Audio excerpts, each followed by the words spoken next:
الحمد لله وكفى وسلام على عباده الذين اصطفى أما بعد فأعوذ بالله من الشيطان الرجيم بسم الله الرحمن الرحيم يا أيها الذين آمنوا كتب عليكم الصيام كما كتب على الذين من قبلكم لعلكم تتقون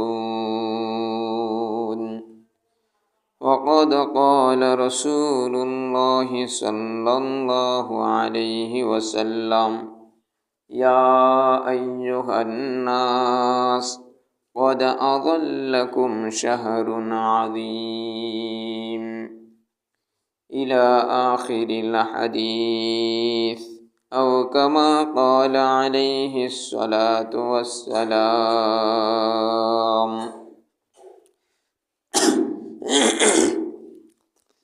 صدق الله مولانا العظيم وصدق رسوله النبي الكريم ونحن على ذلك لمن الشاهدين والشاكرين والحمد لله رب العالمين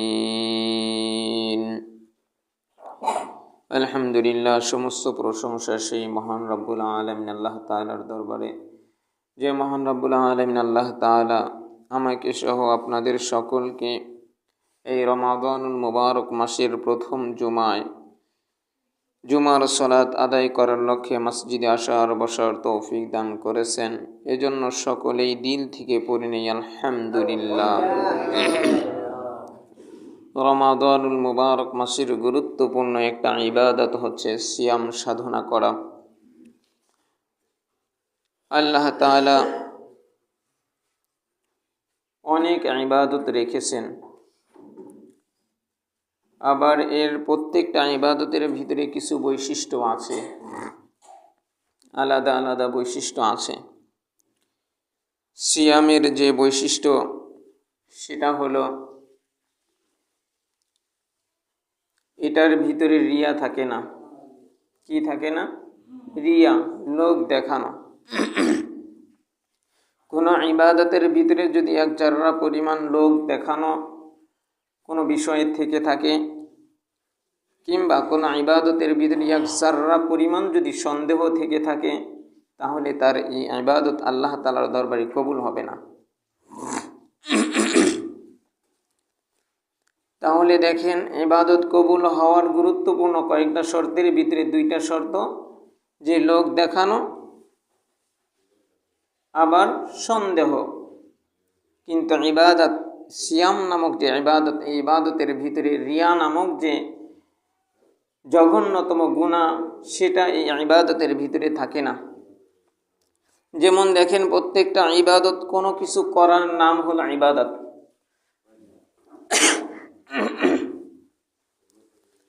নামাজ কোনো কিছু করতে হয়, যাকাত কোনো কিছু করতে হয়, হজ কোনো কিছু করতে হয়। প্রত্যেকটা ইবাদত কোনো কিছু করার নাম। কিন্তু সিয়াম এটা কোনো কিছু করার নাম না, বরং কোনো কিছু না করার নাম। কোনো কিছু না করার নাম হলো সিয়াম। তাইলে এখন বলেন যে কোনো কিছু করলে এটা দেখা যায়, আর না কোনো কিছু না করলে এটা দেখা যায়? যেটা করা হয় সেটাই দেখা যায়, আর যেটা করা হয় না সেটা কি দেখা যায়? সেটা দেখা যায় না। তাই এইখানে যেহেতু সিয়াম মানে কোনো কিছু না করা, আর না করা যেটা, এটা না করলে যেহেতু দেখা যায় না, তাই যে জিনিস দেখা যায় না সেই জিনিস কাউকে দেখানোর জন্য কেউ করে না, কাউকে দেখানোর জন্য করে না। এই কারণে আল্লাহ রাসূল সাল্লাল্লাহু আলাইহি ওয়াসাল্লাম বলেন যে, রব্বে কারীম বলেন যে আস-সাওমু লি ওয়া আনা আজজি বি, যে সিয়াম হচ্ছে আমার জন্য আর আমি এর প্রতিদান দেব। কারণ সিয়াম রাখে একমাত্র আল্লাহ তাআলার সন্তুষ্টির জন্যই। আর এই সিয়ামটা হলো আত্মার মহা এক ঔষধ, আত্মার রোগের মহা এক ঔষধ। সেই আত্মার রোগটা কি? রিয়া। এই রিয়ার মহা ঔষধ। সেটা কেমনে? যে আমরা যে নামাজ পড়ি, সলাৎ যে আদায় করি, এই 10 মিনিট 15 মিনিট, বড় জোরে 20 মিনিট, জাকাত যে দেই, এই বড় জোরে 1 ঘন্টার ভিতরে আমাদের জাকাত দিয়ে শেষ করতে পারি। হজ, মুসলিময় কয়েকটা কাজের নাম হজ, কিন্তু পক্ষান্তরে সিয়াম সাধনা সেটা কি? সেটা সেই সকাল থেকে শুরু হয় সন্ধ্যা পর্যন্ত। এই অনেক লম্বা একটা সময় যেহেতু আমি ইবাদত করলাম, সেই ইবাদত কাউকে আমি দেখার নিয়তে করলাম না। তাহলে আমি কেন এই 5 মিনিটের নামাজ পড়তে মানুষকে দেখানোর নিয়ত করব? আমি 10 মিনিটের নামাজ পড়ার জন্য আমি সেইখানে দেখানোর নিয়ত করব? দিলের ভিতরে এটা থাকবে, যেটা অনেক সময় ভরে আমি সিয়াম সাধনা করলাম, যেইখানে লোক দেখানোর কোনো কি নাই, জায়গা নাই। যদি আমি এতটা সময় যদি লোক না দেখায় ইবাদত করতে পারি, তাহলে কেন আমি এই 10 মিনিট নামাজ পড়ব? এর জন্য আমি কেন মানুষকে দেখাবো? তাই এই সিয়াম সাধনা এটা হচ্ছে আত্মার একটা গুরুত্বপূর্ণ যে রোগ, রিয়া। কয় এই রিয়া নামক রোগের মহা ঔষধ হলো এই সিয়াম সাধনা।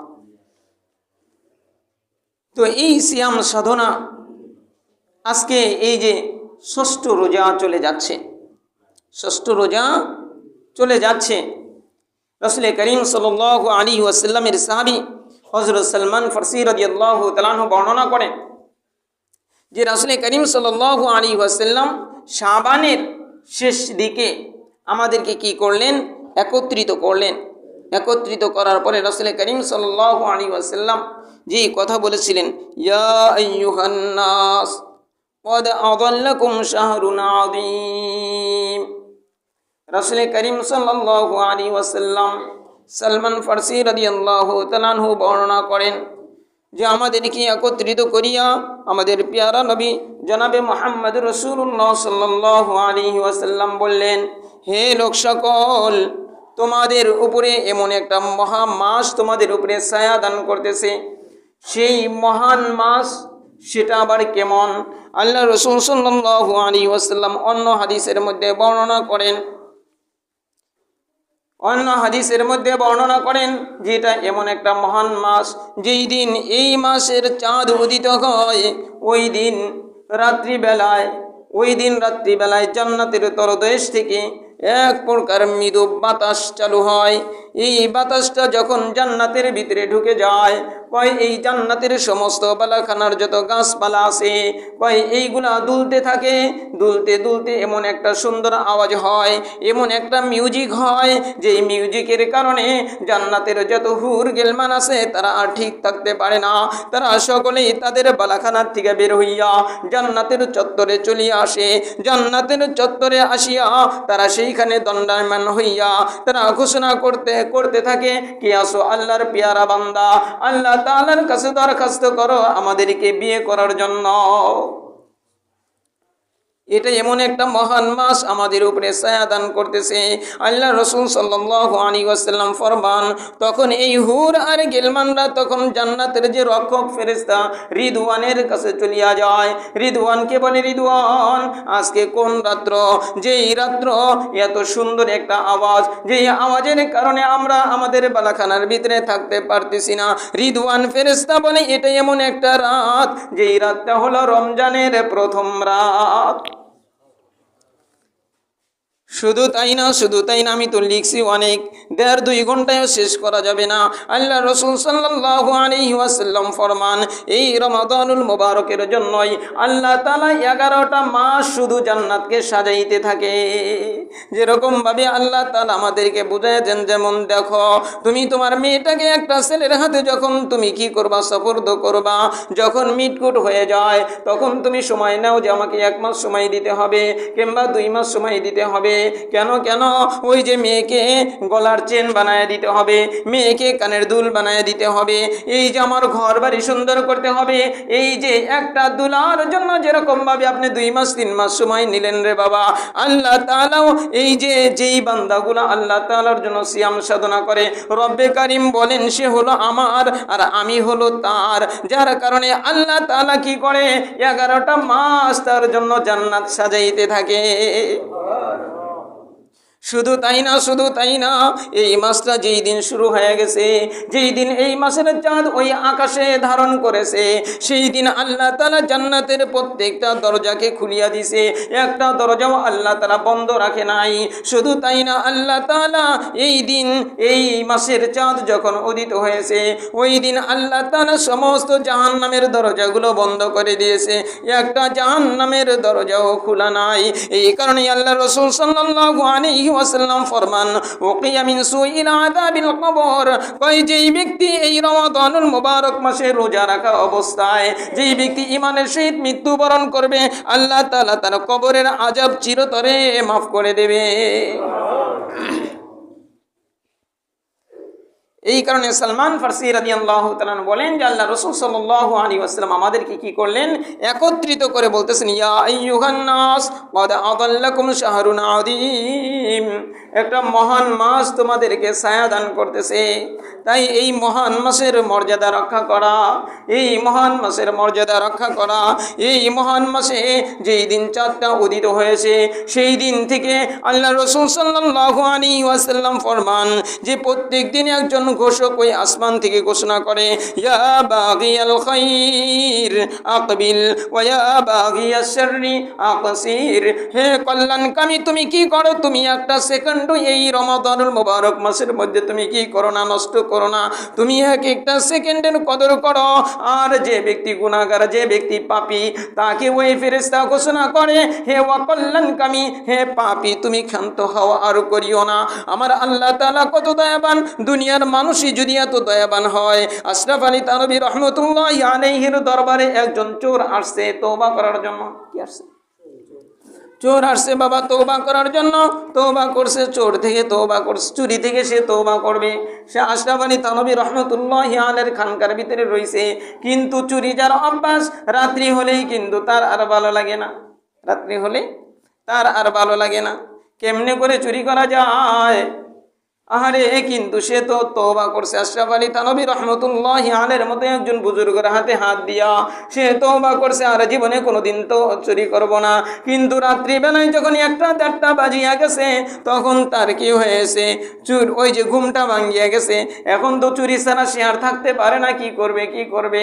কিন্তু ওই যে আল্লাহর ওলির হাতে হাত দিয়া সে তওবা করছে, এখন ওটাও তার বাধা। এখন কি করছে, চুরির অভ্যাসটা সে কি করতে পারতেছে না, কন্ট্রোল করতে পারতেছে না।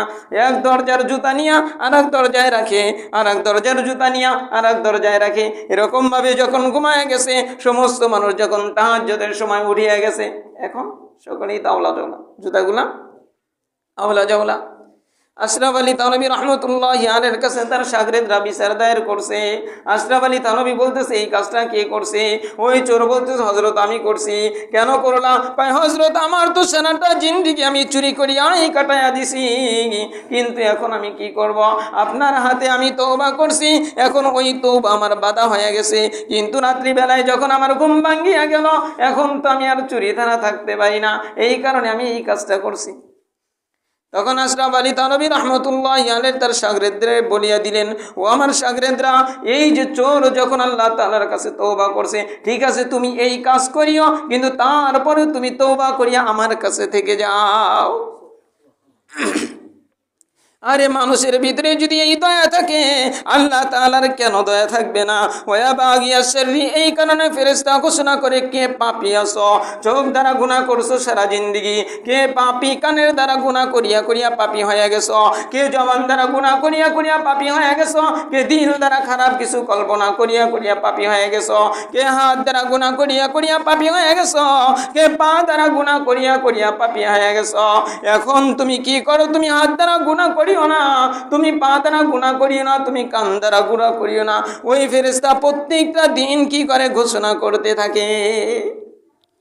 এটা আল্লাহ তাআলার দয়া। এটা আল্লাহ তাআলার দয়া।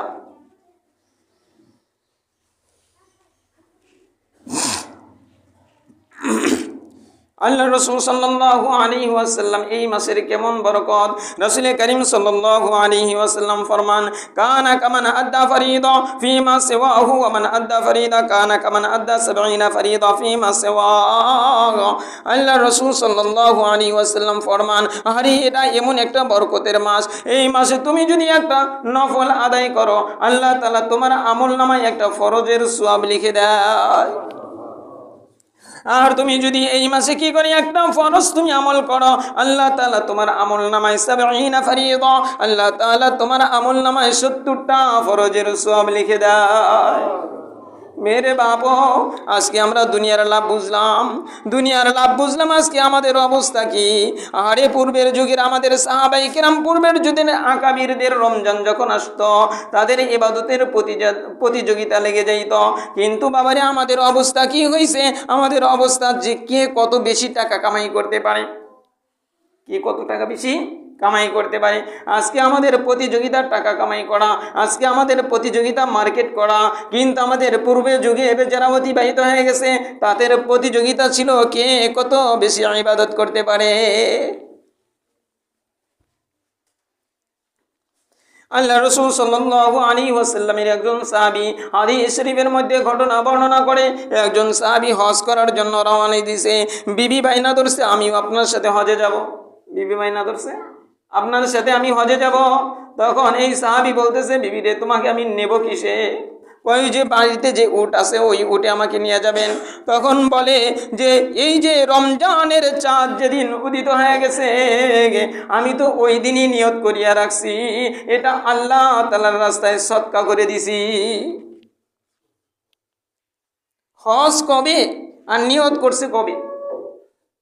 তারপরে সে কি ফকিরের হাতে দিছে? নিজের বাসার ভিতরেই আছে। এখন বিবি আর কিছু বলে নাই, সে হজে চলিয়া গেছে। আল্লাহ রসুল সাল্লাল্লাহু আলাইহি ওয়াসাল্লামের কাছে এই মহিলা চলিয়া গেছে, যা বলতেছি, ইয়া রাসূলুল্লাহ, ইয়া হাবিবাল্লাহ, আমি তো হজে যাইতে চাইলাম কিন্তু আপনার সাহাবী এই কথা বলল। তখন এই মহিলাকে রাসূল করিম সাল্লাল্লাহু আলাইহি ওয়াসাল্লাম বলে, ও মহিলা, তুমি কি করো এই রমাদানুল মুবারক মাসে? তুমি কি করো? তুমি যে উমরা করো। তুমি যদি রমজান মাসে উমরা করতে পারো, তুমি আমার সাথে হজ আদায় করলে যেই সওয়াব, তুমি রমজান মাসে উমরা পালন করলে আল্লাহ তাআলা তোমার আমলনামায় সেই সওয়াব দিয়ে দেবে। এটা এমন একটা বরকতের মাস রে বাবা। আল্লাহ রাসূল সাল্লাল্লাহু আলাইহি ওয়াসাল্লাম অন্য হাদিসের মধ্যে ফরমান, ওয়ামান সাকা সাইমান সাকাহুল্লাহু মিন হাউদি শারবা। কেউ যদি এই রমাদানুল মুবারক মাসে একজন রোজাদারকে একটা গ্লাস একটু পানি দিয়ে কিংবা এক ঢোক পানি দিয়ে ইফতার করা হয়, রাসূল করিম সাল্লাল্লাহু আলাইহি ওয়াসাল্লাম ফরমান যে আল্লাহ তাআলা তাকে আমার হাউজে কাউসার থেকে পান করাবে, পানি পান করায় তৃষ্ণা মিটাইয়া দেবে। কয় কি হবে? সেই পানি পান করলে কি হবে? রাসূল সাল্লাল্লাহু আলাইহি ওয়াসাল্লাম ফরমান, লা ইয়াজবাউ হাত্তা ইয়াদখুলাল জান্নাহ। কয় জান্নাতে ঢোকার আগ পর্যন্ত আর সে পিপাসিত হবে না। ও বাবা, তাই গুরুত্বপূর্ণ এটা একটা ইবাদত যে আপনি বেশি বেশি কি করা, মানুষদেরকে ইফতার করানো। বুজুর্গদের কিতাবে আমি একটা ঘটনা এরকম পেয়েছি। ঘটনাটা হলো একজন বড় অসহায় দরিদ্র মানুষ। এই দরিদ্র মানুষ ইফতার করার মতো কিছু নাই, কিন্তু বাসার সকলেই সিয়াম রেখেছে। কি করেছে? ওই যে মুসলিমের বাড়িতে ধার কর্জ করার জন্য গেছে, ধার দেয় নাই, ওই রকম পানি পান করে সে ইফতার করেছে। পানি দিয়েই বাচ্চাদেরকে সিয়াম রাখাইছে। তার পরের দিন আবার আর একজন মুসলিমের কাছে চলিয়া গেছে, সে দেয় নাই। পরে কি করছে? এক ইহুদির বাড়িতে গেছে যে দেখো আমার বাচ্চার সকলেই রোজাদার, আমার কোনো কাজের ব্যবস্থা হয় নাই, আমার কাছে কোনো খাবারও নাই, তাই কি করো, কিছু আমাকে ধার দাও। ওই ইহুদি কি করছে? ধার দিয়ে দিছে। ইহুদি দাঁড় দিয়ে দিছে। এখন ওই রাত্রিবেলায় ওই যেই মুসলিমের কাছে দাঁড়ের জন্য গেছিল রোজাদার ব্যক্তি, স্বপ্নে দেখতেছে যে হাসরের মাঠ কায়েম হয়ে গেছে। হাসরের মাঠটা যখন কায়েম হয়ে গেছে, হাসরের প্রচণ্ড গরমের কারণে ছটফট করতেছে, দৌড়াইতেছে। দেখে হাসরের কর্নারে একটা বালাখানা, সেই বালাখানার ভিতরে ওই রোজাদার গেটের সামনে দাঁড়ানো। ওই বালাখানার অবস্থা দেখেই মনে হচ্ছে যেটা মনে হয় এয়ার কন্ডিশনের মতো খুব ভালো আরামদায়ক জায়গা। কিন্তু যখন ওই জান্নাতের গেটের কাছে গেছে, তখন বলে যে তোমার জন্য না, এটা তো এইখানে ঢুকতে পারবে ওই ইহুদি। সকাল যখন হইছে, তখন সে অনেক কিছু নিয়ে তার বাড়িতে চলিয়া গেছে। কয় না হবে না। আবার ওই ইহুদির কাছে চলিয়া গেছে। কয় তুমি তাকে যে যত টাকা দিছ, আমি তার যে বেশি তোমাকে দিব। কয় কেন দিবা? কয় রাত্রিবেলায় তো এটা দেখছি। কয় রাত্রিবেলায় তো আমিও এই স্বপ্নে দেখছি। রাত্রিবেলা যখন কায়েম হয়ে গেল, আল্লাহ তাআলা স্বয়ং নবী মুহাম্মদ সাল্লাল্লাহু আলাইহি ওয়াসাল্লামকে আমার কাছে পাঠাইয়া দিয়া তার উম্মতের ইফতারের ব্যবস্থা করার কারণে আমাকে কালেমা পড়াইয়া মুসলমান বানায়া দিছে। আর ওই জান্নাতের ওই ঘরটাও আমাকে দেখায়া দিছে। তাই মেরে বাপও, এটা বরকতি একটা মাস। এই মাসে গুনার থেকে পাক্কা এরাদা করা যে আমার যেন চোখের দ্বারা কোনো গুনাহ না হয়, আমার দ্বারা যেন হাতের দ্বারা কোনো গুনাহ না হয়। সমস্ত গুনাহ থেকে তওবা করা, বেশি বেশি ইস্তেগফার পড়া, বেশি বেশি লা ইলাহা ইল্লাল্লাহ পড়া, বেশি বেশি আল্লাহ তাআলার কাছে জান্নাত চাওয়া। আর